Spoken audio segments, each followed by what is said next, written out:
Bueno, bienvenidos a esta nueva edición del Psicopodcast. Estamos aquí con Álvaro para conversar sobre el tema de la psicología organizacional, cómo abordamos la psicología organizacional en este contexto en el que estamos actualmente, si estamos preparados o no para ser psicólogos organizacionales.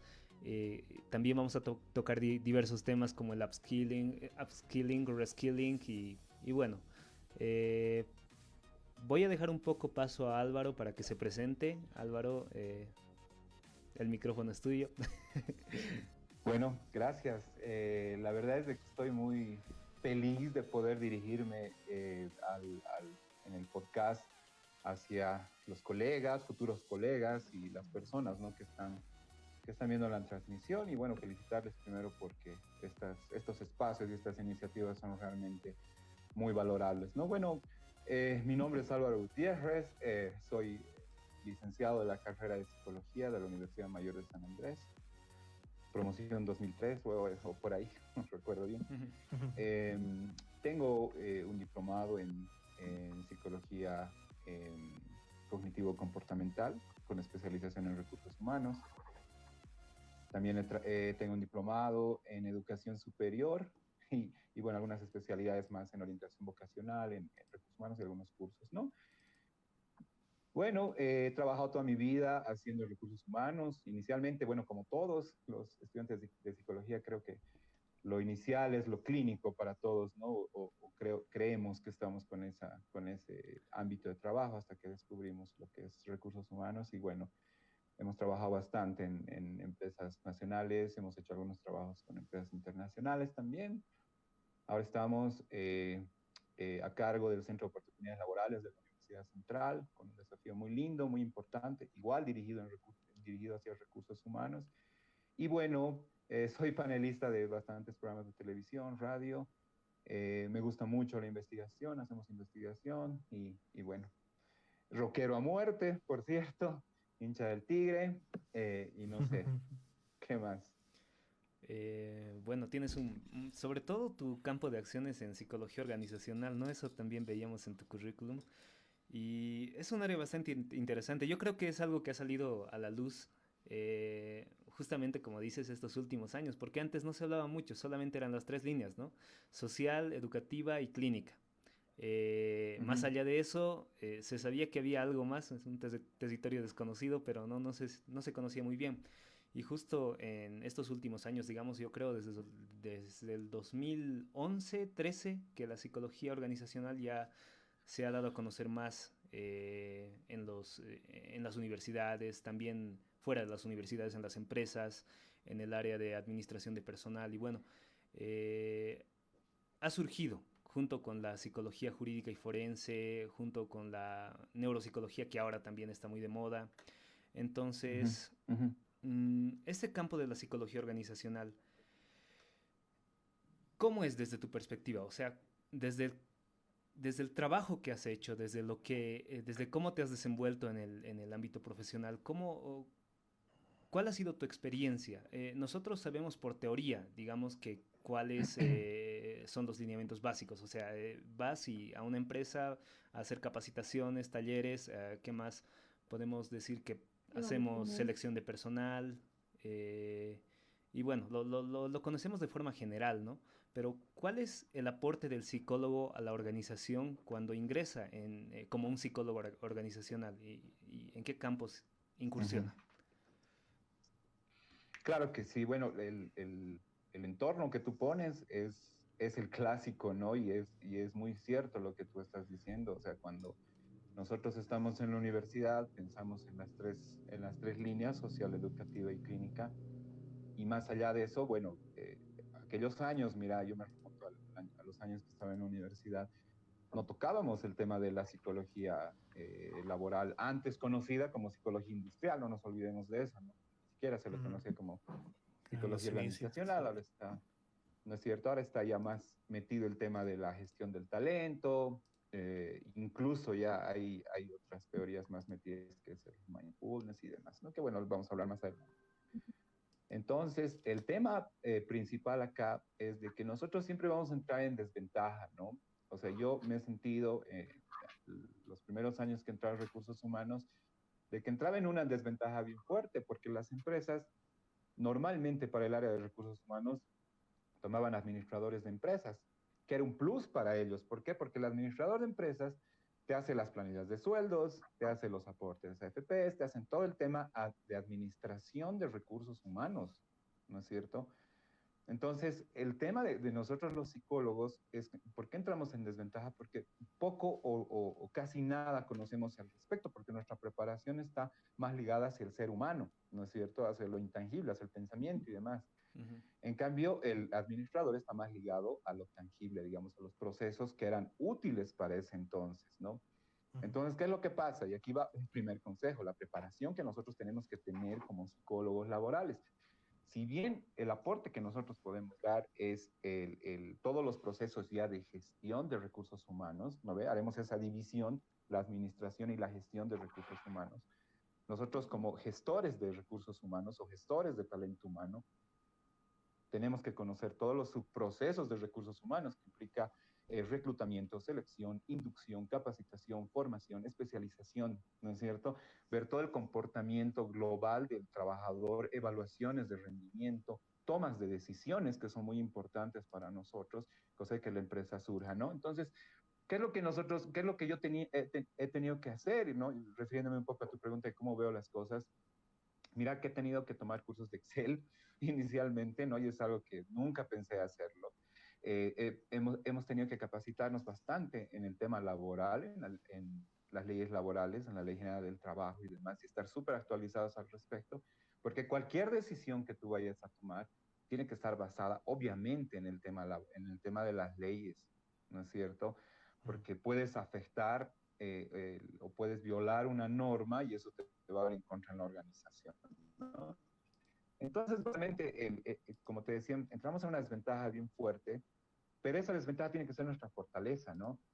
O sea, tenemos que nosotros mismos capacitarnos, tenemos que buscar formas en las que esas debilidades que tenemos puedan ser subsanadas con el tiempo, ¿no? Y aquí mucho también quisiera hacer hincapié en el tema de cómo nosotros nos creemos o creemos ser cuando salimos de la universidad, ¿no? Y es que a veces nosotros en la juventud y demás, cuando queremos comernos el mundo, empezamos o pensamos de que somos los mejores, de que nuestras ideas son las únicas que van a estar ahí vigentes, que son buenas y demás, ¿no? Y no sabemos aplicar la teoría que tenemos en la práctica, en nuestro contexto, ¿te das cuenta? O sea, podemos ser muy capos en la teoría, podemos haber dominado los libros desde el más básico de Chavenato, que es lo que primero te enseñan en la universidad, hasta tener los últimos libros actualizados y más.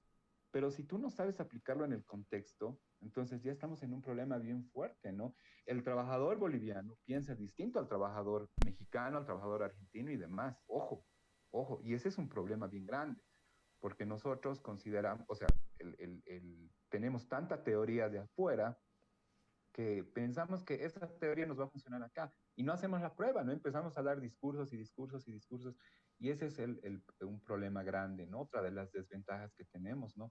Y ahora más que nunca con el tema de los millennials, que ustedes saben que una de las desventajas que tienen, para mí, desventaja que tienen los millennials es de que creen saberlo todo, ¿no? Dejan de lado la experiencia de otras personas porque ellos creen tener el conocimiento y si no lo tienen, Google, primer resultado y listo. ¿No? Entonces, el tema de la psicología organizacional y el valor que nosotros le podemos dar está en eso, en el pensar en el trabajador, en el pensar en que el capital humano es lo máximo que tiene la empresa para surgir, ¿no? Y hacerles entender eso mucho al área directiva, porque no te olvides que las áreas directivas normalmente están conformadas por administradores, por economistas, por gente que tiene una formación un poco más cerrada, digamos, ¿no? Que en muchos casos, y me ha tocado bastante ver a los gerentes de varias empresas, que piensan únicamente en el factor económico y dejan de lado el factor humano de los trabajadores, siendo que cuando tú trabajas con ellos, con los trabajadores, obviamente puedes tener un mayor rédito económico, ¿no? Entonces, Va más o menos por ahí las primeras, la primera experiencia que tuve, ¿no? En ese tema principalmente, la capacitación, el hecho de que el psicólogo también tiene que formarse numéricamente en varias cosas en Excel, tiene que saber hacer planillas de sueldos, tiene que saber los aportes a FP, tienen que saber las normas laborales, seguridad social y demás, ¿no? Porque si no, estamos entrando en una competencia en desventaja con los administradores, ¿no? Ahora, ¿qué no te ofrece el administrador que nosotros sí lo podemos hacer? Y aquí tenemos que ser también bien coherentes y bien sensatos en lo que nosotros hacemos en los procesos, principalmente de reclutamiento y evaluación de personal, y es la aplicación positiva, buena, de pruebas psicotécnicas, ¿no? Yo veía con mucho asombro de que algunas empresas en las cuales entrábamos a hacer algunos trabajos y consultorías tenían administradores que al momento de reclutar tomaban pruebas psicotécnicas. ¿Te das cuenta? ¿Con qué criterio? No lo sé, no lo sé. Y es que las pruebas también están a disposición en las redes, ¿no?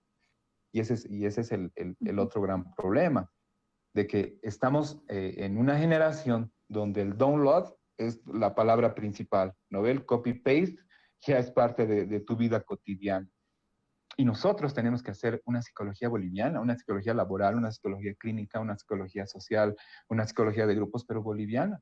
No, yo no conozco un libro de psicología laboral boliviana y está entre uno de los desafíos grandes que tengo, el generar material relacionado a la psicología, pero laboral, pero boliviana, ¿no? Con pensamiento boliviano. No te digo que es mejor o peor que otros países, pero es diferente el pensamiento del trabajador por el mismo contexto social. Mira, el pensamiento del trabajador ha tenido que cambiar con los problemas sociales que hemos tenido con las anteriores elecciones y demás, lo de noviembre, ¿no? Octubre, noviembre, y ahora con lo de la pandemia, igual tienen que salir varios problemas que tenemos que nosotros como psicólogos empezar a entenderlos, no es tomar decisiones así, ¿no? Algunas empresas toman decisiones bien a la rápida, ¿no? Dicen, bueno, entonces vamos a hacer esto, y listo, y el trabajador que quiera lo hace, el trabajador que no quiera tiene las puertas abiertas, ¿no? Pero ahí estás perdiendo tanto recurso, querido Alan, Daniel, Debbie, pierdes tanto recurso por tomar decisiones tan a la ligera, que realmente el psicólogo aquí juega un papel, pero puf, impresionante, un papel increíble, porque aquí el psicólogo tiene que dar una solución al problema desde el punto de vista del trabajador, sin dejar de lado lo que la empresa requiere. Y ahí está un gran desafío de nosotros como psicólogos, ¿no? De no traicionar a lo que nosotros estamos haciendo, o para lo que nosotros hemos estudiado, ¿no? El estar al lado del trabajador, obviamente dándole buenas condiciones, generando muchos programas para que ellos estén tranquilos, cosa de que ellos nos generen un rédito económico por ahí a la empresa, un rédito en marca, un rédito en varias cosas, y nos posicione como marca, nos dé un buen nivel de ganancias y demás, ¿no? Ujú. Una pregunta, ¿es posible que en sus años de experiencia haya encontrado alguna particularidad psicológica o de algún tipo en el trabajador boliviano? ¿Por qué pregunto Ujú, esto? Porque hace un tiempo ha habido investigaciones de representaciones sociales que se han llevado en colaboración entre Bolivia y Chile y había la percepción entre los bolivianos de que nosotros nos veíamos a nosotros mismos más como empleados, no tanto como ujú, líderes, mientras que ujú, veíamos a personas extranjeras, específicamente a chilenos, digamos, que eran más, tenían ujú, esa característica más de líder. Entonces, no sé si ha ujú. encontrado alguna característica así en su trabajo. Sí, básicamente, mira, algo que nos llamaba bastante la atención y lo tenemos documentado, ¿no? Por todo el paso que hemos hecho en varias empresas, es la baja autoestima del trabajador, ¿no? El trabajador Pucha. boliviano, como una característica, bueno, lo estoy hablando de forma global, ¿no? No de forma particular, pero el trabajador boliviano tiene una baja autoestima, ¿no? Y eso está a consecuencia de muchos factores, desde los factores familiares, sociales, incluso el mismo hecho de que una persona entre a un nuevo trabajo y que no encuentre un líder como cabeza de la empresa, sino un jefe, ya se han cambiado los conceptos, entonces tiene que ver mucho, tiene que ver bastante en este tema, ¿no? La baja autoestima del trabajador boliviano se demuestra principalmente en el rendimiento que tiene, ¿no? Y eso lo ves también en los números de rotación también, ¿no? Entonces, ese es un factor bien importante, el que las empresas tienen que trabajar bastante el tema de autoestima con el trabajador, ¿no? El estudio que tú dices es un estudio interesante. ¿Por qué? Porque no nos olvidemos de que hay una diferencia bien sustancial entre obrero y empleado, ¿no es cierto? Yo pienso que muchas personas pueden haberse considerado más obreros que empleados. El obrero, o sea, para las personas que por ahí no conocen la diferencia, el obrero es aquella persona que trabaja más físicamente, ¿no? Que utiliza más el trabajo de fuerza, el trabajo físico, ¿no? Y el empleado es el que trabaja más la parte intelectual, ¿no es cierto? Entonces, yo pienso que por ahí mucha gente se ha debido sentir obrera principalmente, ¿no? Ya que los gerentes, los jefes, ahora tendrían que llamarse líderes y demás, no saben explotar eso, ¿no?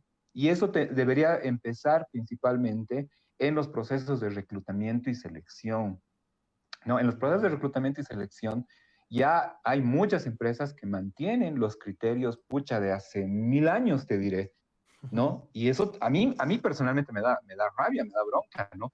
De que hay gente que me llama y me dice, te cuento que quiero entrar a una empresa y me han hecho dibujar un hombrecito con su paraguas y me han dicho que lo vean en la lluvia y demás, ¿no? El famoso test del hombre bajo la lluvia, ¿no? O me han hecho dibujar el test del HTP, ¿no? El House Tree Person, o sea, la casa, el árbol, la persona. ¿Dónde te cabe de que todavía se usen esas pruebas en este tiempo? No puede ser posible de que en este tiempo nosotros como psicólogos mantengamos estas pruebas que para mí, o sea, y esta es una opinión personal por si acaso, no es una opinión de Álvaro Gutiérrez, para mí las pruebas proyectivas de este tipo en recursos humanos no te van a dar muchas luces por distintos factores.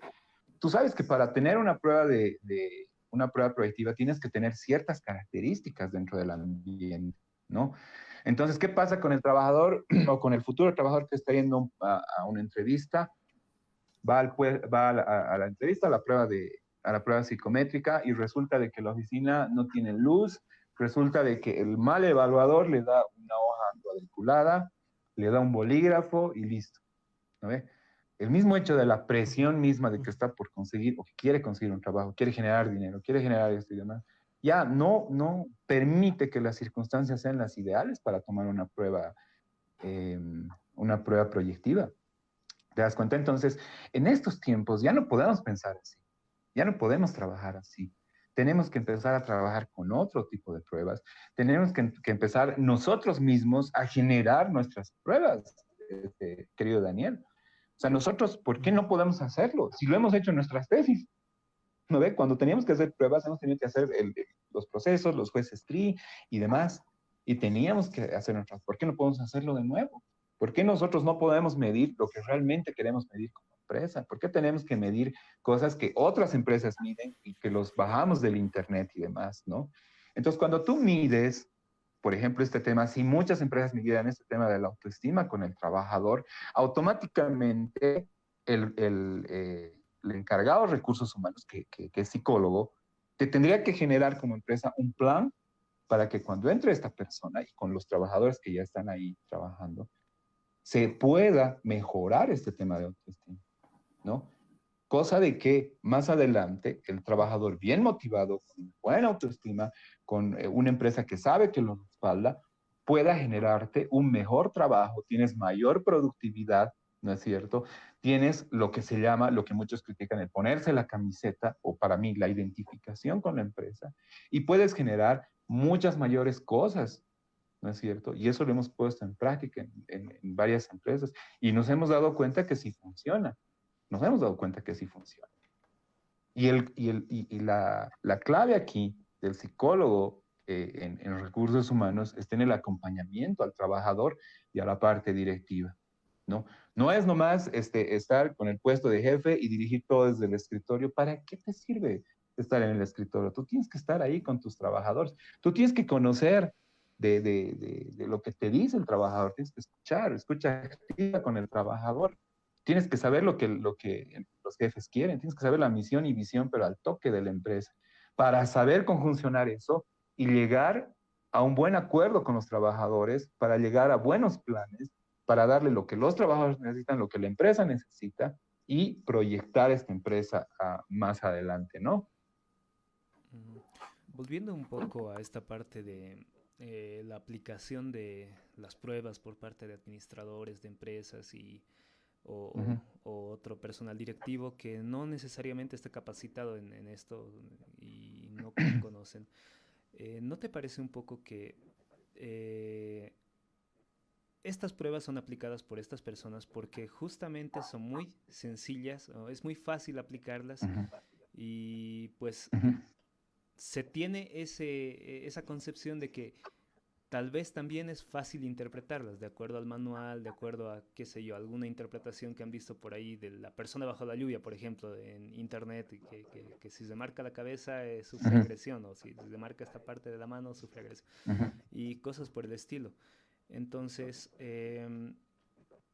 ¿no será que nuestra labor como psicólogos va un poco más allá? O sea, sí, estamos también para analizar estas pruebas, para aplicarlas tal vez, siempre y cuando sean elaboradas para nuestro contexto, porque ahí también entra algo de la validez, ¿no? La validez de la prueba y la validez ecológica que ya va un poco más allá incluso.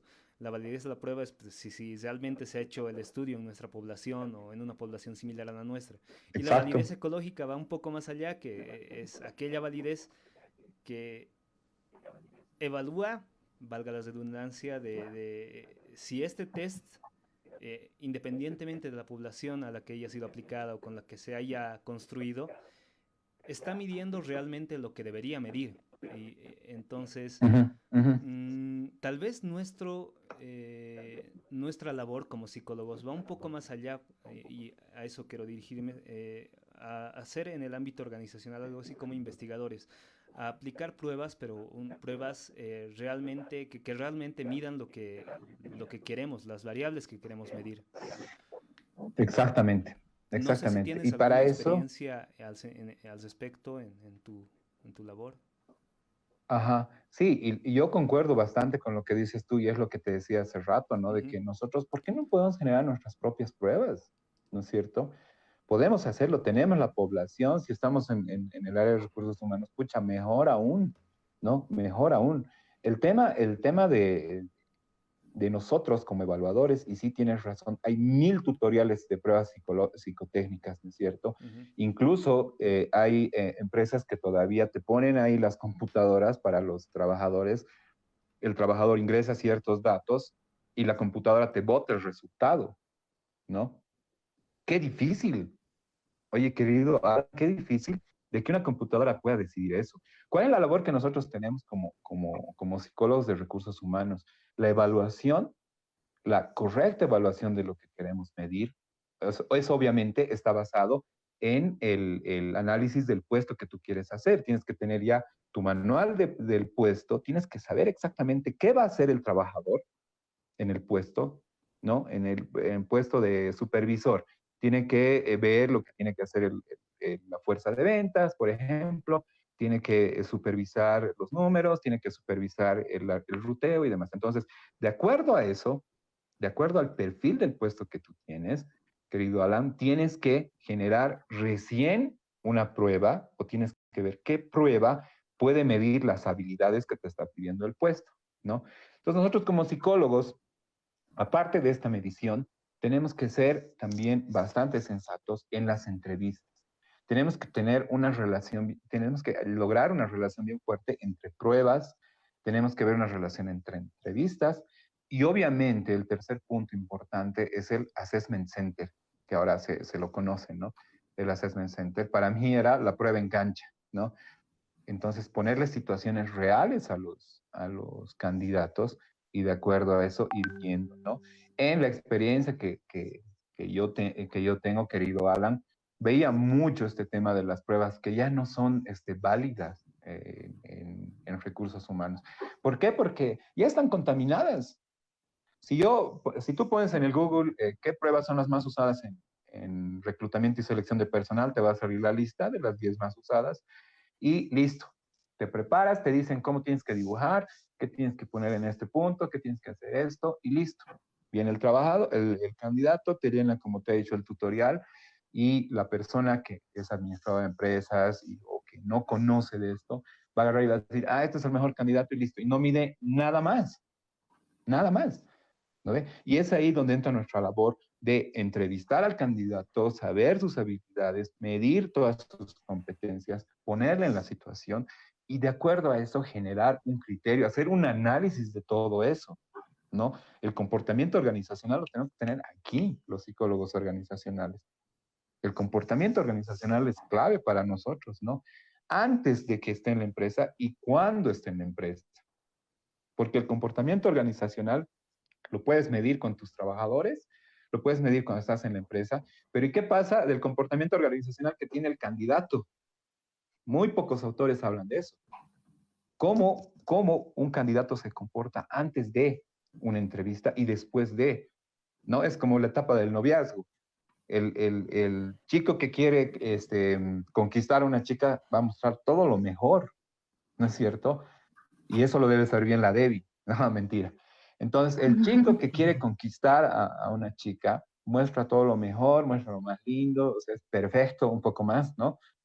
Logra conquistar a la chica, se vuelven enamorados, novios, lo que sea, y empezaron los defectos, ¿no?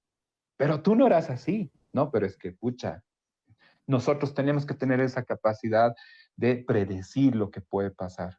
Y eso está en base al estudio del comportamiento organizacional antes y después de las pruebas, ¿no es cierto?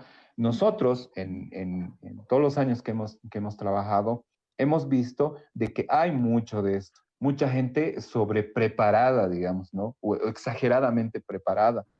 Cuando vienen a las entrevistas, se ponen como te dicen los manuales, ¿no es cierto? Y eso se nota al toque. Cuando ya tú conoces de esto, lo puedes notar, pero así al toque, hermano, ¿no? Es importante de que nosotros nos preparemos en eso y demos ese valor agregado que muchas empresas aún consideran de que lo da el administrador de empresas, aún consideran que lo da ahora el ingeniero comercial. Los administradores tienen muchas competencias. Para mí, la administración de empresas es una carrera muy linda, muy hermosa, ¿no? Pero entra dentro de nuestro campo de acción también. Tenemos un campo de acción muy parecido cuando hablamos de recursos humanos, pero administración de empresas tiene que dedicarse a la administración. El psicólogo tiene que dedicarse a la gestión, ¿no es cierto? El ingeniero comercial está ahí un poco volando, ¿no? Pero bueno, ese es otro tema que lo podemos discutir, ¿no? Porque, y aquí entra el otro tema, la vocación de la persona, ¿no? Nosotros tenemos que aprender también a entender por qué esta persona ha elegido esta carrera, ¿no? A mí me encanta trabajar orientación vocacional. Hemos hecho muchos trabajos durante 4 años con la Universidad Mayor de San Andrés en el área de orientación vocacional. Estamos en el departamento de orientación vocacional. Entonces, hemos hecho bastante de este trabajo. Y cuando tú lo transpones al tema laboral, te das cuenta de que un trabajador no te va a rendir porque en realidad eso no había sido su vocación, ¿no? Has contratado a un contador en tu empresa, pero que en la cancha no te rinde. Averiguas, y resulta de que, pucha, no había sido su vocación. Entonces, qué difícil dejar a una persona que no ha tenido vocación a cargo de tus finanzas, digamos, ¿no? Lo mismo que pasa con los profesores, ¿no? Mira, en mis épocas de universidad hacíamos un estudio, no recuerdo en qué materia era, en esos años había mucho problema con los profesores, ¿no? Que salían a bloquear y decían, los profesores somos mal pagados, necesitamos un aumento de sueldo y demás, ¿no? Pero cuando se abría la normal, ahí en Alto Brajes, eran increíbles las filas, campamentos de semanas antes para poder inscribirse y dar el examen y lograr el cupo de profesor, ¿no es cierto? Entonces ahí nos saltaba una duda bien fuerte con los compañeros, ¿no? Y de la carrera. Decíamos, ¿por qué si saben que es una carrera mal pagada? ¿Por qué están inscribiéndose? ¿Por qué si ven todos los días los problemas de bloqueos y demás, por qué se inscriben a la normal? haciendo el análisis, las entrevistas y demás, era por el trabajo seguro, ¿no? Porque ibas a tener trabajito. O sea, terminabas la normal y ya tenías tu trabajo. Y ahí entra la gran pregunta del millón. Nosotros como papás, ¿estamos actuando bien cuando dejamos a nuestros hijos con profesores que no tienen vocación? ¿Cómo están formando los profesores? Entonces, en recursos humanos pasa exactamente lo mismo. Pasa exactamente lo mismo. Entonces, las entrevistas de trabajo también tienen que estar guiadas y tienen que estar dirigidas a las experiencias, a la forma de vida que ha tenido el candidato, ¿no? Porque ahí podemos descubrir muchísimas cosas, ¿no? Tampoco te vas a inmiscuir en lo más profundo, ¿no? Porque eso tampoco está bien que nosotros hagamos. Pero sí en estas bases, para mí la vocación es un tema clave en ciertos puestos, ¿no? Entonces tiene que ver mucho de ¿Y eso y eso es cómo lo que haríamos hemos visto en estos años. caso de esta, lo que a mí me gusta llamar la cultura de la recomendación, digamos? Lo Ujú, que he visto en miles de empresas, bueno, no diré un montón de empresas, es que prefieren no tomarse el esfuerzo y los recursos que implica una selección de personal y simplemente el gerente de proyecto o quien sea va al empleado más que es su amigo y le dice, ¿conoces a alguien para este puesto? Sí, ujú, ya, tráelo. Y resulta ser, qué sé yo, su hermano, su primo, su mejor amigo. ujú, ¿Cómo nosotros tal vez luchamos como psicólogos, que entendemos que es una de nuestras funciones, pero tal vez está siendo arrebatada? Y al mismo tiempo supongo que tiene algo que ujú, ver con esto de la gestión del capital humano, que ujú, siento que es donde nos podríamos diferenciar. ujú. Claro, lo que tú dices pasa comúnmente, ¿no? Y en eso es claro lo que hacemos, el tema de las recomendaciones. Lo que nosotros normalmente hacemos, y me ha pasado, querido Alan, desde las entidades públicas donde he trabajado hasta las privadas, siempre hay recomendaciones. ¿Por qué? Porque el gerente o el encargado del área directiva piensa que si yo voy a recomendar a alguien, tengo que recomendar a alguien que esté lo suficientemente capacitado, porque si no, yo voy a quedar mal, ¿no? Entonces, prefieren hacer eso y Ujú. obvian todos los pasos del tema de reclutamiento, desde las evaluaciones, entrevistas, ver perfiles y demás, ¿no es cierto? Lo que nosotros normalmente hacíamos era, si bien ya entraba al puesto con la recomendación y sin ninguna evaluación, volvíamos al punto del reclutamiento, ¿no? Le tomábamos, aunque no quiera, todo el proceso. Ya estaba elegido, ¿no? Y nosotros Mm. presentábamos el Ah, informe, ya. ¿no? Presentamos el informe, decíamos, bueno, la directiva ha decidido de que esta persona sea a cargo, aquí está todo lo que esta persona tiene, ¿no es cierto? No era como un lavarse las manos, digamos, ¿no ve? Pero sí era un respaldo de que nosotros no habíamos elegido, pero ahí también entra ya nuestra labor de formación, ¿no? Nosotros queremos que esta persona funcione, ya bueno, ha venido recomendada, por ahí no, ni siquiera es competente, pero trataremos de formarla, de ayudarla, de ver de que esta persona funcione en la empresa y si definitivamente no funciona, ya pues se toman cartas en el asunto, ¿no? Uno de los principales problemas de las empresas, querido Alan, ya que tocas este punto, es el tema del amiguismo, del compañerismo, de nos ayudaremos y demás. Pero esto se da, sabes que comúnmente en todos los años que yo he trabajado, se da normalmente en las empresas familiares, ¿no? Las empresas familiares funcionan Ujú. muy bien, te ayuda bastante tener una empresa familiar, ¿no?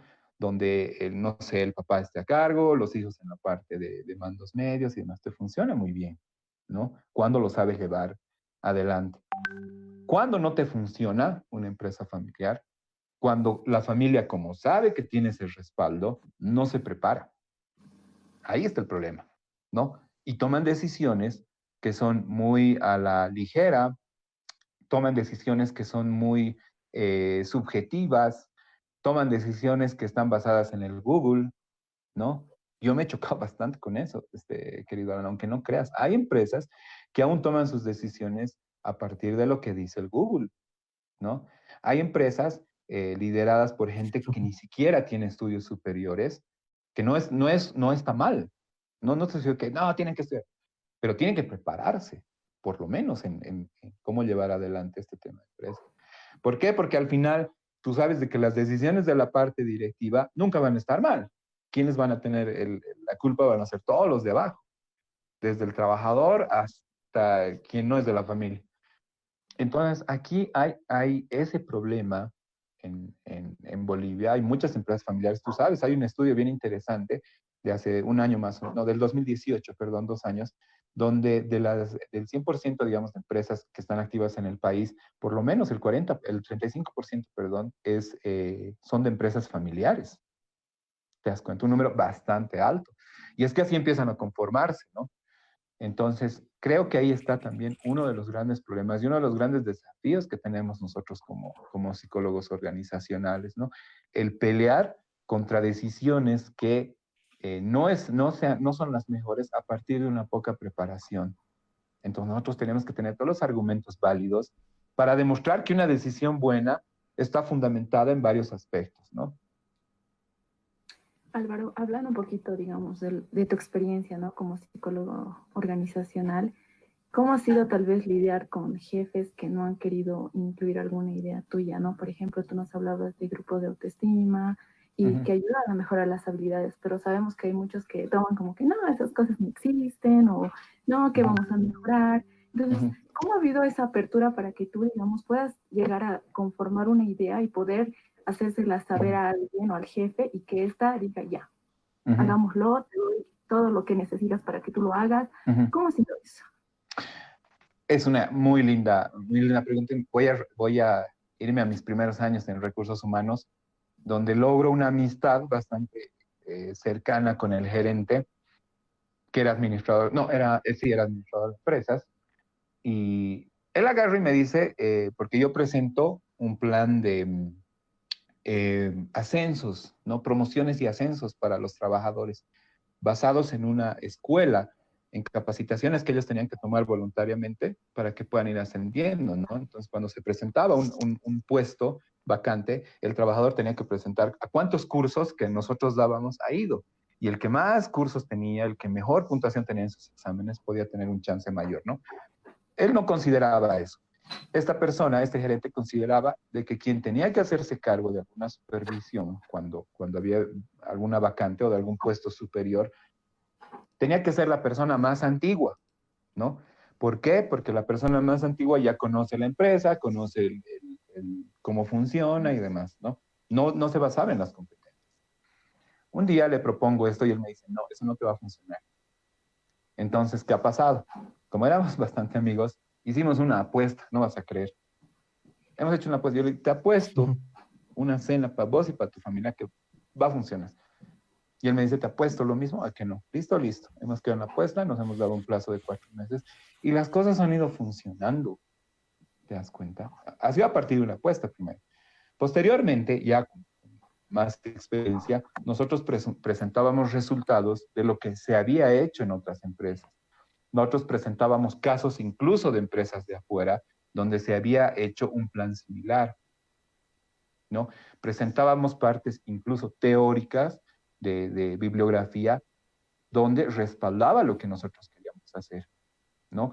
Y al mismo tiempo, y esto tiene que ser de inicio de un gestor de recursos humanos, trabajar primero con la parte directiva, hacer cambiar el chip, ¿no?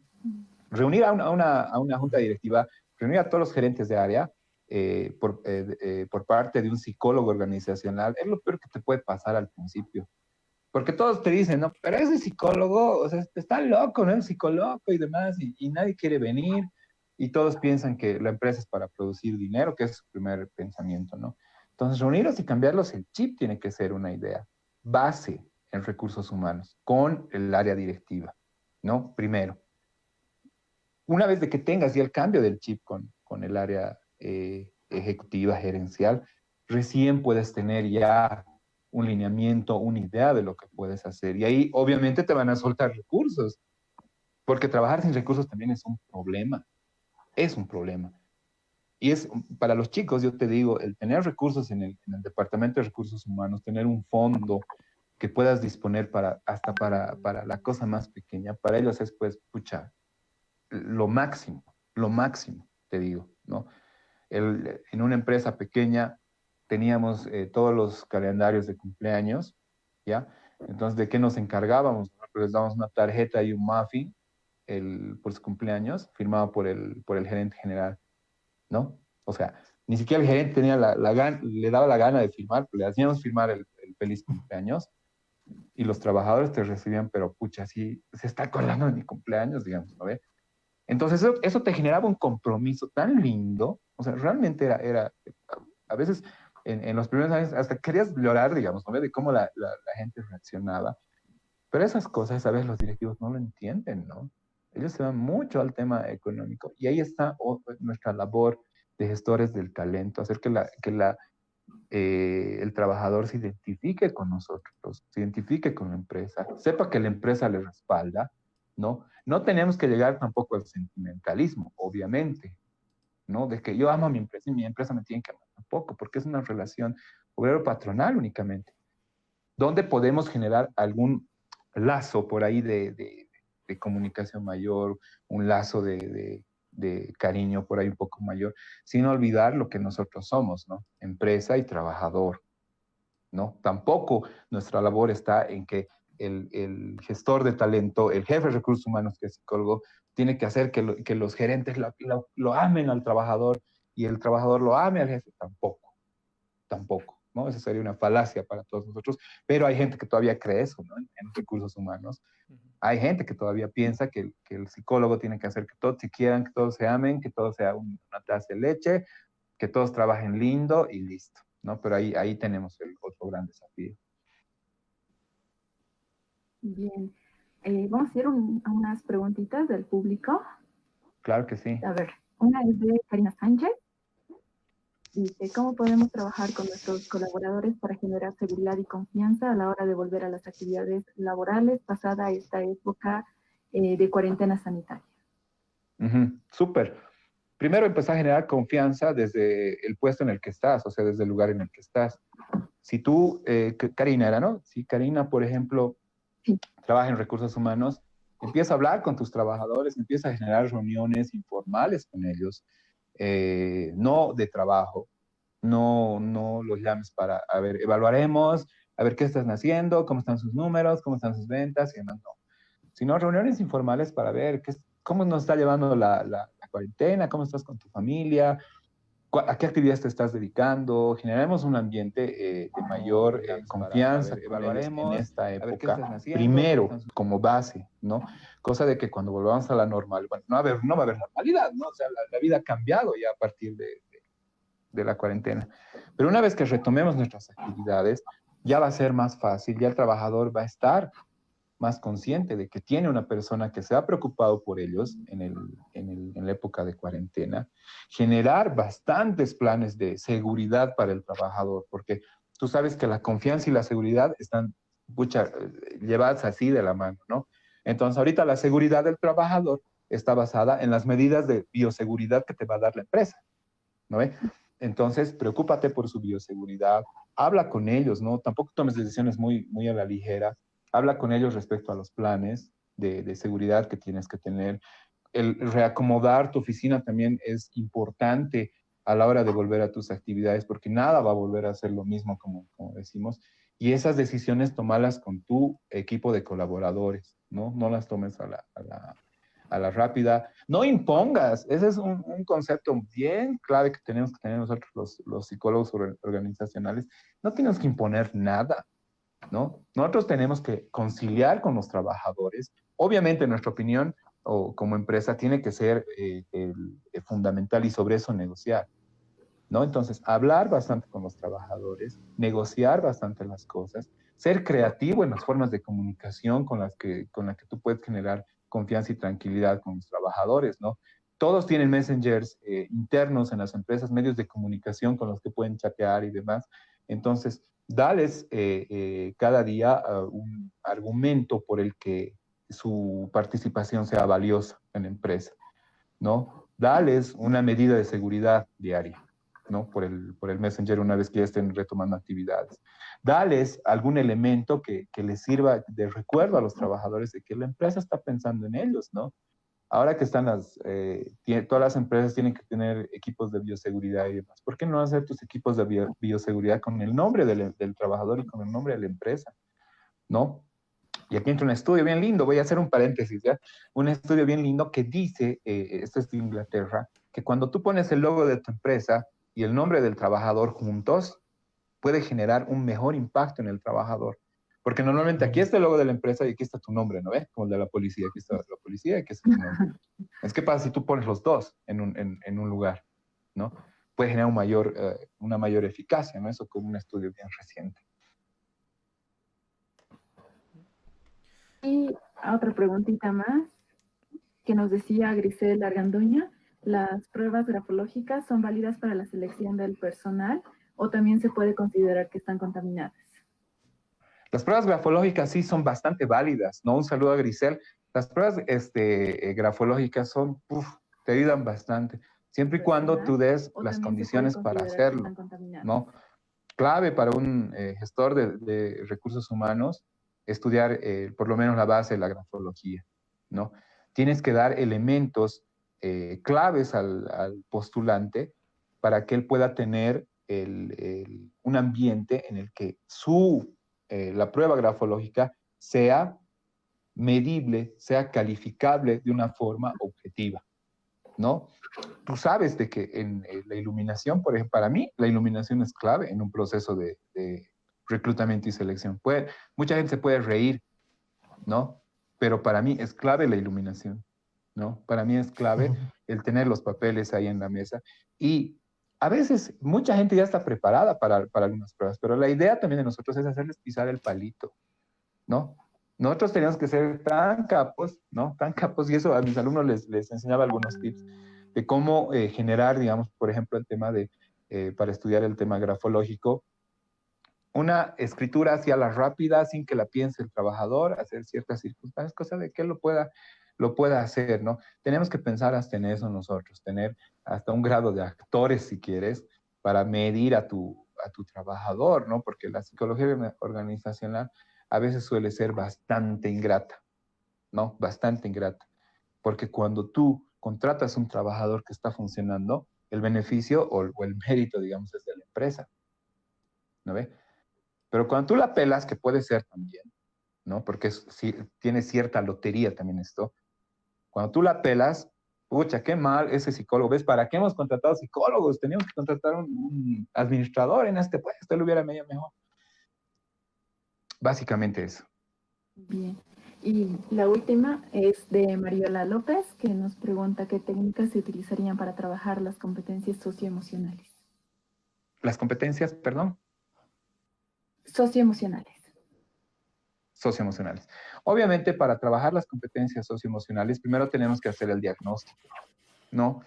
O sea, entiendo por socioemocionales el tema de cómo viene tu trabajador emocionalmente de su entorno, ¿no? Entonces, primero tienes que hacer una evaluación, tienes que hacer un levantamiento de datos, si quieres, de todos los datos lógicos objetivos, ¿no? Como por ejemplo su ficha de ingresos, su cargo, dónde ha nacido, cuántos hermanos tiene, hijos y demás, ¿no? Ya tienes la parte objetiva, la parte subjetiva. Empieza a hacer programas donde puedas medir cómo está el trabajador, pruebas de evaluación de autoestima, pruebas de evaluación de personalidad, pero buenas pruebas, ¿no? Y una vez de que vayas conjuncionando esos datos, puedes ya generar tus programas, ¿no? Estos programas de ayuda al trabajador, para nosotros en algunas empresas le poníamos el PAT, ¿no? Programas de ayuda al trabajador, no tienen que ser definitivamente obligadas, ¿no? Los programas de ayuda siempre tienen que ser voluntarios para el trabajador, ¿no? ¿Por qué? Porque cuando obligas al trabajador a asistir a estos programas, obviamente el trabajador se siente vulnerado hasta en su intimidad, ¿no? ¿Por qué me está obligando a que yo vaya? No, es mejor que sea voluntario. El que quiere, asiste. El que no quiere, no asiste, ¿no? Y el trabajador que asista, obviamente, es porque te está diciendo, te está gritando, si quieres, de que necesita una ayuda fuerte, ¿no? Eso sería uno. Los programas de ayuda al trabajador en este tema emocional también están ligados a sus compañeros de trabajo, ¿no? Es importante de que existan espacios donde los propios compañeros sean como un grupo de, no de autoayuda, no un grupo de ayuda, diré. Tienen que ser un grupo donde el trabajador pueda hacer cierta catarsis, cosa de que sus emociones también puedan ser gestionadas de buena forma, ¿no? No te olvides de que las neurociencias ahora se basan mucho en el tema de emociones y tengo ciertos pros y contras al respecto, ¿no? Pero lo que sí rescato mucho de las neurociencias es de que el buen manejo de las emociones, ¿no? Y para eso también está el grupo de trabajadores de tus pares que pueden ayudar, obviamente bajo una guía supervisada del área de recursos humanos, pero de un psicólogo de recursos humanos, no de un administrador o de un ingeniero comercial. Ya. Álvaro, hablabas sobre esto de que el psicólogo ahora debe aprender desde Excel hasta hacer planillas de trabajo, Ujú. de sueldo, de todo eso. Y es precisamente a lo que se refiere el reskilling y el Ujú. upskilling, ¿verdad? Que son Exactamente. aprender diferentes habilidades. No sé si podrías expandirnos un poco sobre estos nuevos conceptos. Ujú, claro que sí. Mira, el reskilling y el upskilling son herramientas que son nuevas. Ya se ha trabajado de alguna forma en algunas empresas hace un año más o menos en el exterior. Aquí se lo trabaja de alguna forma el upskilling, que es el tema de capacitar a tu trabajador en las áreas en las que él necesita para desarrollar un mejor trabajo, ¿no? Y eso está muy bien, eso está muy bien. Lo malo es de que en muchas empresas, te podría decir en un 80% de estas empresas, les obligan a tomar cursos que no les van a servir en absoluto, ¿no?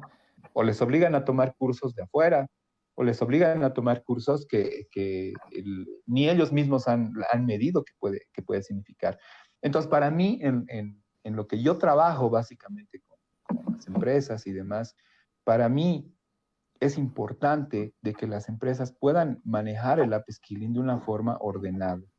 Pero más allá de eso, lo que yo estoy tratando de que mucha gente me entienda es de que el upskilling y el reskilling ahora tienen que ser personales, ¿no? Mm, Uno mismo tiene que prepararse según las competencias que vaya a desarrollar, o según el trabajo, perdón, que vaya a desarrollar. No, vamos a separar un poquito. El upskilling es el capacitarse en el trabajo que tú estás haciendo y que te puede ayudar a desenvolverte mejor. Por ejemplo, tomabas el ejemplo que habíamos hablado hace rato de que un psicólogo laboral tiene que saber pues Excel, ¿no ve? Tienes que capacitarte en Excel, entre medio y avanzado. Un psicólogo incluso tiene que saber bastante de la legislación laboral, ¿no? El código de seguridad social lo tiene que tener así dominado, tiene que saber bastante de aportes a AFPs, o sea, todo el tema administrativo también lo tenemos que conocer y tienen que capacitarse en eso, ¿no? Los que quieran trabajar en institución pública, la 1178, la ley del funcionario público, la administración de personal, las leyes de administración de personal, tienen que conocerlas bien. Entonces, cuando yo quiero ser psicólogo organizacional, tengo que generar un upskilling en mí. A ver, ¿qué más me va a servir? ¿Me va a servir Excel? ¿Me va a servir esto? Perfecto. Ese es el upskilling, ¿no? El saber qué herramienta más te va a servir para que desempeñes mejor tu trabajo, ¿no? Por otro lado, el reskilling es un concepto parecido, pero que está ligado básicamente a que tú puedas hacer otros trabajos relacionados obviamente a tu área, pero puedas hacer otros trabajos que te generen de alguna forma un valor agregado en una empresa, ¿no? Por ejemplo, vamos a seguir con el psicólogo organizacional. Bueno, yo ya he hecho un upskilling de todo lo que yo podía hacer. Entonces, a ver, como reskilling, ¿dónde más yo puedo funcionar como psicólogo organizacional, ¿no? En la empresa. A ver, puedo funcionar incluso en el área de diseño gráfico, ¿no? En el área de comunicación, porque está dentro de mis competencias, está dentro de mi formación, perdón, dentro de mis habilidades, la comunicación entre las personas, la comunicación organizacional, ¿no? Que muchas empresas no la toman en cuenta para un área de diseño, para un área de comunicación, ¿no? Entonces, a ver, yo puedo funcionar en esto, entonces también puedo prepararme y puedo asumir el puesto. Estoy haciendo como un reciclaje, si quieres, de varias cosas que sé para por ahí sumarme a otros trabajos, ¿no? Yo como psicólogo organizacional he visto de que también puedo hacer un trabajo en orientación vocacional. Entonces también puedo meterme eso y ya tengo una competencia más. ¿Te das cuenta? Entonces, si quieres un poquito más, ser más exquisito, el upskilling puede ser toda la parte teórica y el reskilling ya es meterte a la cancha, ¿no ve? Y generar competencias y generar habilidades. El upskilling es tenerlo en teoría, ¿no? Ahora, aquí tienes que ser también muy sensato y tienes que ser muy maduro a la hora de saber qué vas a elegir, ¿no? Por ejemplo, hace un rato veíamos de que una persona quiere tomar un curso en SPSS para tener trabajos que tranquilamente el Excel te los puede hacer, ¿no? Entonces, tienes que ser lo suficientemente maduro también como para saber qué herramienta te va a servir, en qué nivel te va a servir, ¿no? Algo recuerdo un poco del tema del lenguaje, por ejemplo, ¿no? Toda la gente, todos mis estudiantes se metían a clases de inglés, ¿no ve? Y entraban al inglés y dejaban de lado las lenguas nativas, que también estaban a disposición del estudiante, ¿no? Habían, pucha, tres, creo, en lenguas nativas y habían como 300 en inglés, ¿no? ¿Cuál es el número de extranjeros con los que tú puedes trabajar y cuál es el número de gente nativa con la que tú puedas trabajar, ¿no? Te estoy hablando estábamos dando la psicología médica en ese entonces, ¿no? Yo les decía, a ver, tú como médico, ¿a cuántos extranjeros vas a atender en estos 2 años? ¿Y a cuánta gente que se expresa mejor en Aymara vas a atender también en estos 2 años, ¿no? Entonces, obviamente, tenías que hacer tu año de provincia, tenías que irte a hacer internados, tenías que ir a por hospitales de laderas y demás. Entonces, tienes que ser sensato. ¿Por qué te estás preparando tanto en inglés y no en lenguas nativas? Prepararte en lenguas nativas, bueno, el inglés por ahí puedes tomarlo en otro rato o en un instituto afuera y demás, ¿no? Entonces, va más o menos por ahí. Nosotros tenemos que hacer un upskilling desde que somos estudiantes, desde que somos egresados, desde que estamos todavía por ingresar a un campo laboral donde tenemos que volvernos atractivos, ¿no? Tenemos que ser atractivos. Cosa de que las empresas te busquen, ¿no? Cosa de que las empresas tengan una referencia y digan, ah, el Álvaro Gutiérrez, claro, sí, él es bueno, ¿no? O el Alan, pucha, es un capo y demás, ¿no? A que tú estés presentando y entonces tenemos que saber hacer un upskilling en nosotros mismos y tenemos que saber hacer un reskilling. Son conceptos que por ahí más adelante se los voy a poder presentar ya con estudios porque estamos con una red de profesionales. Tenemos un compañero en Alemania y tenemos un compañero en Suiza. Teníamos un estudio, un saludo al Rodrigo Urioste, que la anterior vez me ha encantado su podcast que han tenido con ustedes, hace muy, muy lindo.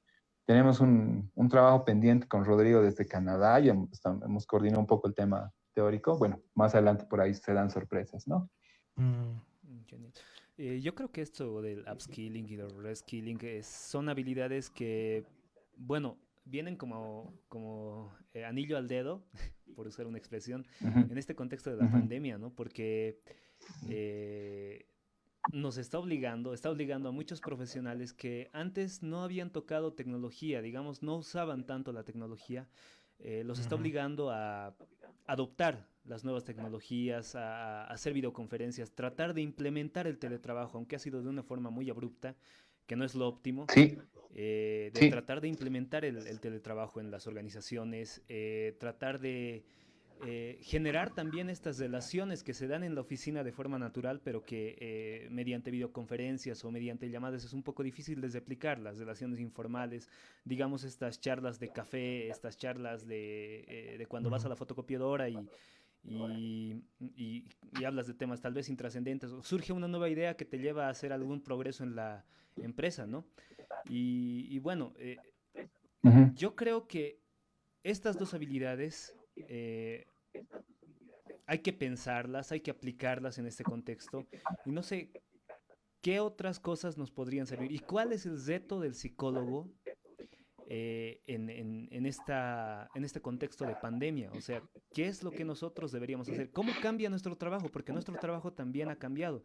Ya no nos vemos las caras con los empleados. Ujú. Qué difícil. O sea, el panorama que tenemos es bien complicado, ¿no? Tú lo decías muy acertadamente, querido Alan. El, el, el tema de las charlas de café se ha suprimido. O sea, ya no tenemos un contacto físico con nuestros compañeros. Empecemos por una de las bases de la comunicación, ¿no? Que te dice de que cuando tú no tienes una comunicación, si bien tienes una comunicación verbal, pero no tienes una comunicación física, automáticamente generas más estrés, generas más concentración en el trabajador o en la persona. Por ejemplo, ¿a qué me refiero? A que si yo tengo que dirigirme a mi jefe por una videoconferencia, por el celular, por videollamada, perdón, Ujú. entonces, voy a tener que utilizar más mi cerebro, voy a tener que tener un desgaste porque no lo estoy viendo físicamente, o mi cerebro así lo entiende, ¿no? Porque la comunicación, como te decía, en gran parte tiene que ser física.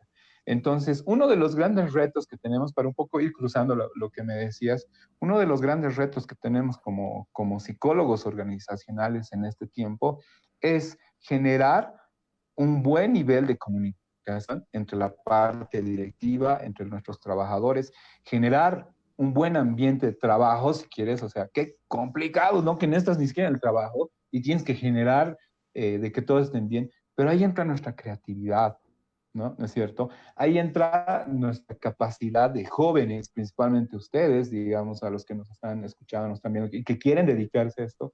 Ahí tiene que ser la capacidad, la originalidad. No corramos al Internet, ¿no? A ver qué dice Google al respecto. No, empecemos a pensar por nosotros mismos. Por ahí te puede ayudar en algo, el Google sí, pero primero lanza tus ideas, ¿no?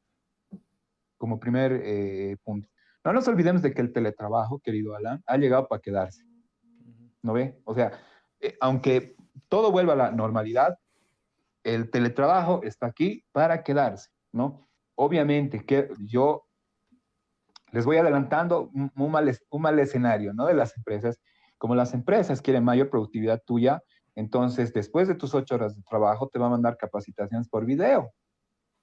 Ojo, te va a mandar capacitaciones al Zoom o va a hacer reuniones fuera de horas de trabajo con gente para capacitarte, más cosa de que tú seas productivo, ¿no? Entonces, olvídate si crees que una vez que termine la pandemia a la cuarentena, tú vas a cerrar tu maquinita y lo vas a volver a guardar para empolvarlo. No, el teletrabajo está por quedarse. Ujú. Entonces, lo que nosotros tenemos un desafío grande también como trabajadores, es el de saber medir nuestros tiempos, saber organizarnos, saber tener un mayor autocontrol, ¿no? Porque, por ejemplo, hoy me puedo levantar a las 9 de la mañana, ¿no? Porque mi trabajo lo voy a hacer de 10 a 12, ¿no? Y no está mi jefe para controlarme, por ahí me llama, pero yo estoy con camisita ahorita y puedo estar con shorts abajo, ¿no? Y chinelas, ¿no? Sí. Entonces, tener un autocontrol es clave, ¿no? Para gente que tiene que trabajar ahora de forma remota. Imagínate de que antes en el trabajo te estresabas tanto y querías correr a tu casa para abrazar a tu esposa, para abrazar a tu hija, para abrazar a tu papá, para abrazar a tu mamá y desestresarte, ¿no? Del trabajo y listo. O viceversa. Ha habido muchos casos donde la gente escapaba de su casa para desestresarse en el trabajo, ¿no ve? Ay, mi trabajo me siento bien, en mi trabajo me valoran bastante, mi jefe de recursos humanos es un capo, me ama, ¿no ve? Entonces sentía bien y tenía que volver a la casa y volver al infierno de los papás que tenían problemas, de la hija que te pone más problemas, la esposa que te pone más problemas, ¿no ve? Entonces, ¿qué pasa ahora cuando todo está ahí en uno, ¿no ve? Hoy tienes tu trabajo, tu familia, tus estresores aquí. Y no puedes salir, no puedes salir afuera y darte una vuelta, digamos, no puedes ir a un viaje, o no puedes ir a hablarle a tus compañeros, abrazarlos, tomar una cerveza, no sé. No puedes hacerlo, ¿no ve? Entonces, aquí está la labor también del gestor de recursos humanos, que tiene que saber gestionar todo eso con el trabajador, tener momentos en los que él pueda trabajar con él mediante, obviamente, temas informáticos, que no es lo ideal, ojo, para un psicólogo no está bien de que trabaje por videoconferencias, por llamadas, sí puede hacer consejería por ahí, pero trabajar temas delicados por videoconferencia no lo puede hacer, ¿no? Entonces, ese es el otro desafío que tenemos, el trabajar con nuestra fuerza de trabajo y generar buenos niveles de gestión de emociones con ellos. Obviamente tendremos que ver muchas tácticas. Nosotros estamos haciendo algunos escritos y demás para presentarlos después respecto a cómo tenemos que ver la pandemia de aquí para adelante. ¿No? Ya han pasado 2 meses, ya han pasado, ya yo creo que vamos a llegar a los 2 meses y medio o a los 3, que vamos a estar encerrados. Entonces los problemas de salud mental también van a acrecentarse. Un saludo a los psicólogos clínicos que van a tener bastante trabajo posteriormente, ¿no? Entonces tenemos que ver ese tema también, ¿no, querido Alan? Exacto. Una cosa que yo estuve viendo en algunas empresas que están implementando son estas, digamos, charlas de fotocopiadora, charlas de café que sucedían, pero por videoconferencias. Se están dando un tiempo informal. O sea, ya no están haciendo las reuniones solamente para charlar acerca de cómo está yendo la empresa, cómo están yendo los negocios, qué sé yo, los objetivos, si se han cumplido o no, sino más bien están teniendo estas charlas informales, incluso juegos tal vez, por medio de videoconferencias. Y yo creo que también eso es importante, tal vez hay alguien que nos está viendo, que ya trabaja en recursos humanos, sugerirlo, ¿no?, a la empresa, que no solamente sea trabajo. Obviamente el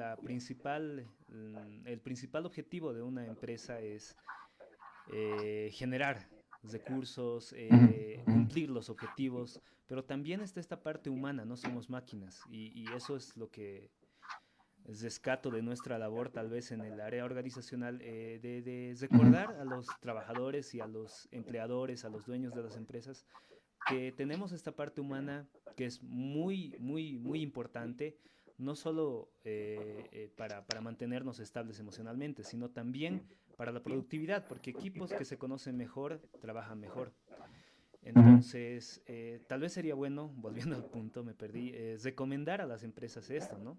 O no sé qué piensas tú, que implementen espacios informales por videoconferencias o por algún otro medio. Sí, definitivamente comparto tu criterio, pero con mucho cuidado también eso, ¿no?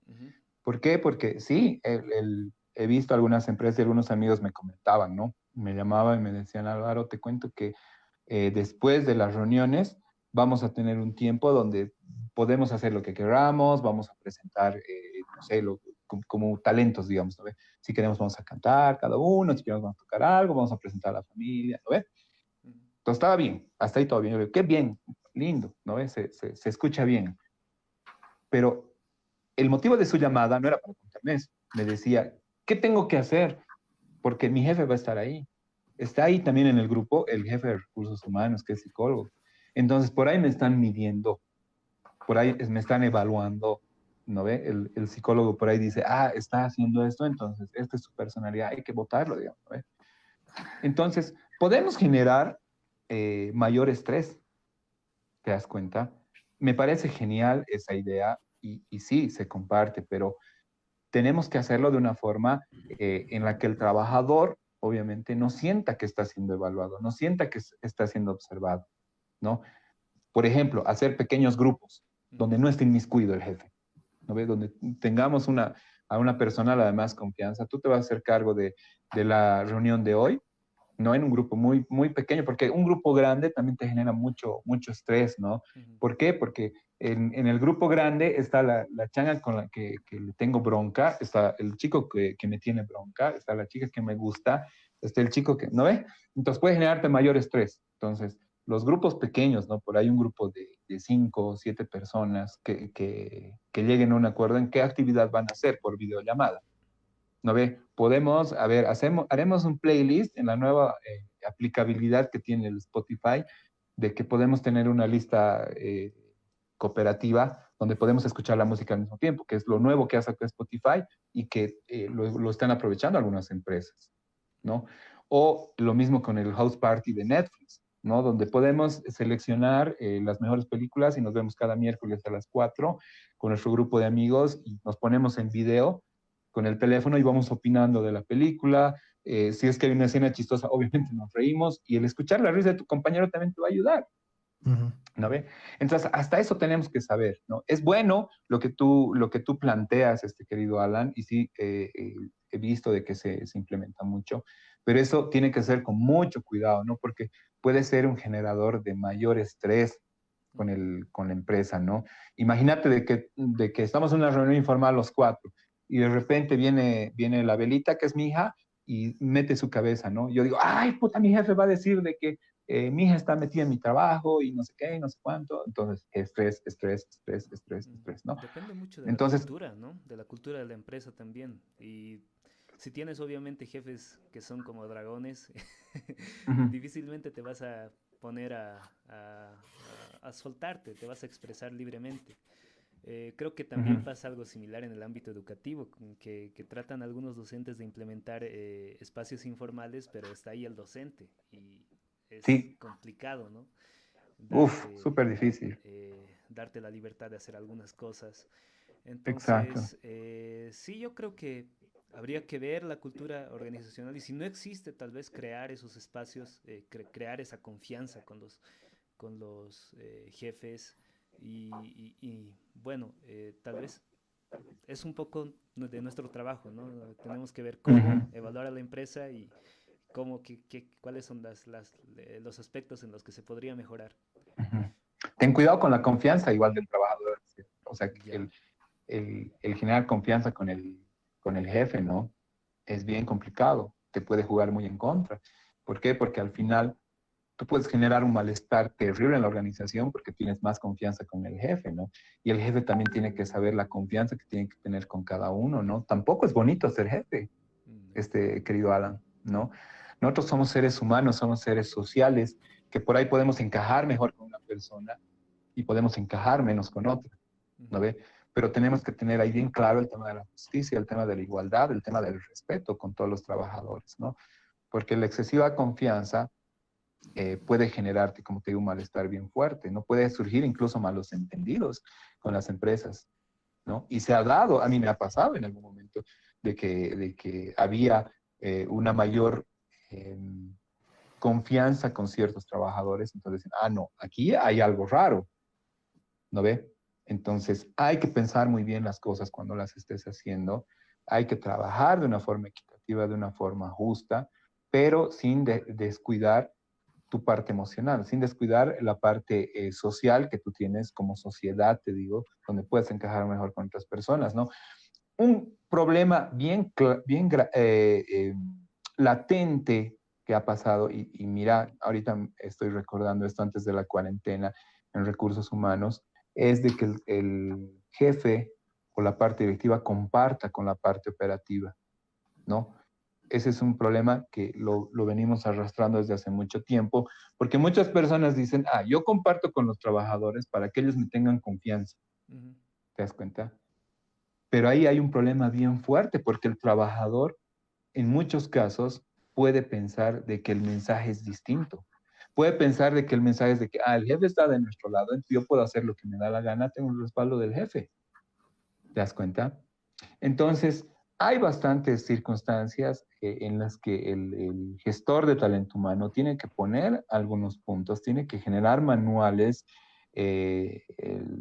organizacionales, tiene que generar incluso hasta códigos disciplinarios, querido Alan. Tenemos que llegar a eso, ¿no? No como un tema, digamos, de torturarlo al trabajador, de molestarlo al trabajador, de, ah, si haces esto, te va a pasar esto. No, pero tenemos que generar esos manuales para que el trabajador sepa también el terreno que está pisando, ¿no? A partir del psicólogo organizacional, no a partir de la directiva, sino a partir del psicólogo organizacional que piense en el trabajador como un ente que vive, que tiene sueños, que tiene metas, que tiene virtudes, que tiene habilidades, que tiene defectos, ¿no? Mm. Bien, yendo ya para finalizar, tenemos una pregunta de Alejandra Céspedes y bueno, Ujú. nos comenta, nos dice, por la coyuntura, los procesos de selección se deberían llevar a cabo mediante, o sea, las entrevistas, ¿no? Mediante videollamadas y plataformas virtuales. ¿Cuáles serían las principales desventajas de esta nueva modalidad? Ujú. ¿Y cómo podemos hacer de que esto sea un poco más idóneo? Ujú. Bueno, básicamente no te queda de otra, tienes que hacerlo por videollamada, ¿no? Desventajas. Uno, de que no vas a poder ver a cabalidad el lenguaje no verbal de la persona, ¿no? Número dos, otra desventaja es de que la preparación que puede tener el trabajador, ¿no? Porque él te puede poner la cámara, pero aquí pueden estar 1000 papeles, ¿no ve? Aquí al lado de la cámara pueden estar 1000 papeles donde estén respuestas ya prehechas, digamos. A ver, si es que me pregunta esto, respondo a esto y demás, ¿no ve? Número tres, otra de las desventajas que tienes, y aunque tú no creas que realmente pasa, es el contacto directo con los ojos. Yo ahorita puedo verte en mi celular, pero no puedo ver tus ojitos, digamos, ¿no? No puedo ver a ciencia cierta o a cabalidad tu expresión facial, no puedo ver varios detalles que el psicólogo laboral tiene que tener ahí sobre la mesa, ¿no? Personalmente yo creo de que es un momento en el que no podemos tomar tantas decisiones como empresa, esto ya te hablo como empresa, ¿no? Lo que como empresa tenemos que hacer es reciclar, un reskilling de nuestros trabajadores. A ver, tengo este puesto, si no son puestos jerárquicos altos, entonces por ahí puedo hacer de que esta persona también pueda asumir ciertas funciones o dividirlas. Los procesos de reclutamiento y selección son bien ambiguos, ¿no? Incluso si yo te mando una evaluación virtual, ahorita, ¿con qué seguridad yo sé de que me la has hecho de una forma honesta? ¿No ve? ¿Con qué seguridad, qué seguridad yo tengo de que no has usado a alguien más que te lo ha llenado? ¿No ve? Y ahí tengo otra crítica sobre los procesos de reclutamiento que tienen algunas entidades, donde tú postulas por mail, te mandan a una plataforma donde tienes que responder, ¿no ve? Te mandan a una segunda plataforma donde te ponen el Raven, ¿no ve? O sea, ¿what? ¿De qué estamos hablando? Te ponen incluso el Dominos, ¿no ve? Esta empresa ya sabe de quién de quién estoy hablando, ¿no? Entonces ya estamos en algo que no tiene sentido, ¿no? No tiene en absoluto sentido. ¿Cómo evalúas ahorita? ¿No? Es como el noviazgo. ¿Cómo tomas una decisión ahorita a partir de una llamada telefónica, ¿no? ¿Sabes qué? Creo que tenemos que terminar. No puedes tomar una decisión fuerte ahorita. ¿Cómo te divorcias ahorita por teléfono? ¿No? Entonces la empresa yo creo que tiene que hacer, y sugerencia para Adriana, creo que es, por ahí ella está teniendo sus problemas, tienen que hacer un reskilling con sus trabajadores, ver qué competencias te ofrece un trabajador y ese puesto vacante, intentar que sea llenado por una o dos personas, por ahí dividir las funciones, ¿no ve? Dentro de áreas de especialidades, obviamente. Me imagino que Adriana debe tener ya todo el perfil del trabajador, debe conocerlo a ciencia cierta para ver cuáles son sus habilidades y demás, y ver si puede asumir ciertos puestos, ¿no? Porque hacer una entrevista aquí no creo que sea una buena elección. Hacer evaluaciones por computadora tampoco me parece una buena elección en nuestra coyuntura, ¿no? En este tema de la cuarentena. Bueno, y yo creo que ya vamos cerrando nuestro podcast, ya estamos bastante, nos hemos extendido un poco, porque el tema está bastante interesante también.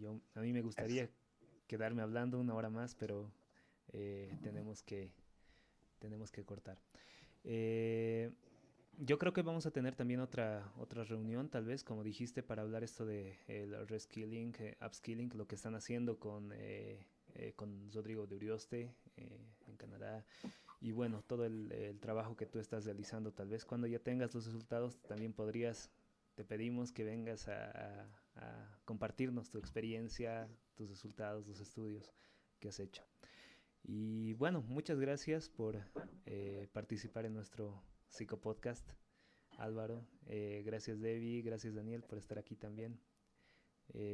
Gracias a nuestro público por habernos escuchado. Creo que son como 11 personas, 12 que han estado fluctuando por ahí. Pero obviamente esto se va a quedar para que las demás personas puedan verlo en demanda en el momento que quieran desde la página del Psicopodcast. Denle like a la página, síganos. También pueden seguir aquí a Álvaro. No sé si alguien quiere decir algunas palabras más, chicos.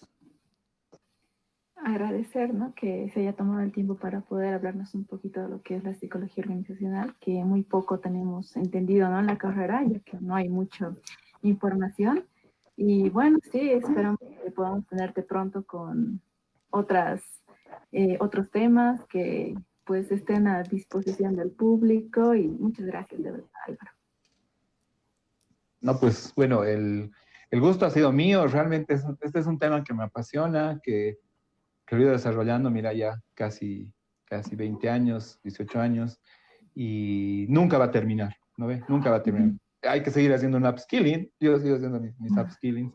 Entonces, sí, una vez que tengamos los resultados de algunos trabajos que estamos haciendo con gente de afuera, obviamente, te aseguro que ustedes van a ser los primeros en conocerlos y obviamente con Rodrigo es otro tipo de trabajos, ¿no? Que ya tenemos un cierto material. No está dirigido directamente a organizacional, pero lo vamos a hacer. Y bueno, nada, pues gracias a ustedes por darme este espacio, por hablar un poquito de esto que es muy importante. Un saludo a todas las personas que están ahí, que están pensando dedicarse al área organizacional y las que se están dedicando, bueno, a meterle, compañeros, colegas, que nos esperan tiempos bastante difíciles en las empresas y nada, pues felicidades a ustedes por tener tan linda idea del podcast y a seguirle metiendo, ¿no? Porque tenemos que generar la psicología boliviana, tenemos que generar nuestra propia identidad de psicología y eso únicamente lo hacemos con estos espacios de compartimiento de información, de discusión, de no estar de acuerdo con algunas ideas, de estar de acuerdo con otras y bueno, felicidades chicos. Listo. Muchas gracias. Gracias Gracias. a todos. Nos despedimos. Aquí termina este episodio del Psicopodcast.